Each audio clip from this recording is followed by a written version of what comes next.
Kiwanuka ataddewo yeeyita nannyini ttaka erisangibwa ku kyalo Nakasajja Babumbi Mukono District yavudde mu mbeera ne bakubagana ne Kalyango Muhammad omukozi we yeeyita nannyini kibanja Matovu Edward.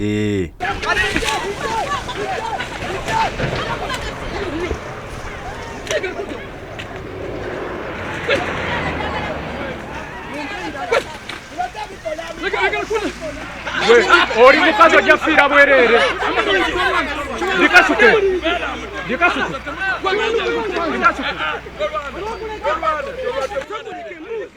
tojimuwa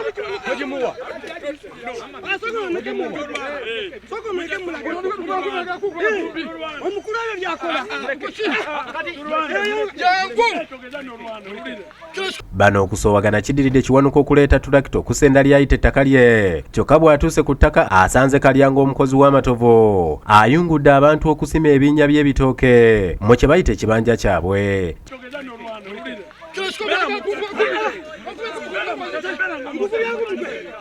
Kino kijja Kiwanuka mu mbeera n'abuuza Kalyango kye bamwagaza era ekidiridde kubadde kuwanyisiganya bisongovu nga buli ludda lumiriza lunnaalwo obubbi. N'abatuuze ba wano bonna ne mbasasula obuyumba bwabwe n'engula awantu wano era ne bavaawo ne basenguka gye baalaga. Kyenjagala okunnyonnyola nti n'olwaleero gye baalaga bakyaliyo balamu. Nti ana baaguze nze nagula ettaka lino ku famire Juma Mukasa ye naagula ettaka ku famire ya Nkoligo kakati nze ettaka nze nagula ku muntu omutuufu bali beyagulako tebaalina ttaka wano.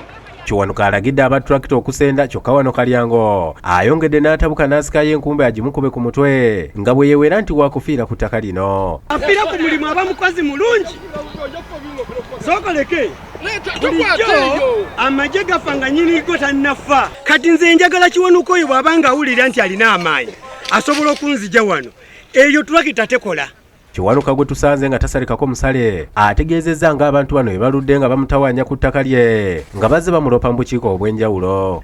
N'agenda wagune wannamuganza n'agenda wamba mugemeire n'agenda wa Commission of Land ye Kalyango ategeezezza nga bwe batajja kuva ku ttaka lino kubanga kwe kuli n'ekijja kyabwe. Kalyango olimba ebyaliwo ebyasooka tewabimanya bw'oli muntu bw'oli mupya owulira. Abakozi tugende mu maaso nga tukola kuba amateeka gatuwa bulungi okukozesa ebibanja byaffe.